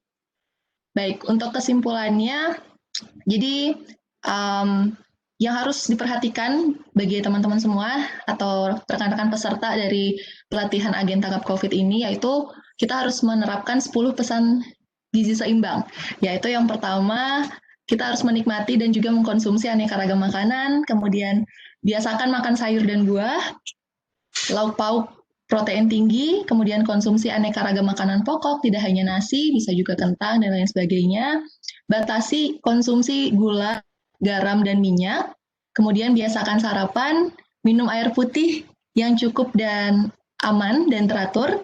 8 gelas ya, atau lebih dari 2 liter per harinya. Kemudian biasakan membaca label pada kemasan, cuci tangan dengan air bersih mengalir, dan biasakan aktivitas fisik yang cukup. Tidak hanya aktivitas berolahraga, tapi bisa dilakukan juga di rumah, seperti mengepel, menyapu, cuci baju gitu. Jadi aktivitas fisik yang bisa kita lakukan untuk tetap produktif dan juga tetap menjaga kesehatan di rumah. Baik, itu saja kesimpulan dari saya. Sekali lagi saya ucapkan terima kasih kepada kedua narasumber kita, dan juga terima kasih kepada rekan-rekan yang sudah bergabung pada sesi 1 dan kedua. Untuk itu, saya Widya, mohon pamit undur diri, dan nanti kita masih ada pembicara ketiga, tapi dengan room Webex yang berbeda. Jadi buat rekan-rekan yang ada di ruangan kelas, itu mohon tetap kondusif dan tetap menjaga kondusivitas selama di kelas. Dan akhir kata, saya tutup dengan Parama Santi, Om Santi, Santi, Santi, Om. Saya kembalikan ke MC yang ada di ruangan. Terima kasih. Untuk dokter dan juga yang partisipasi di Webex, mungkin bisa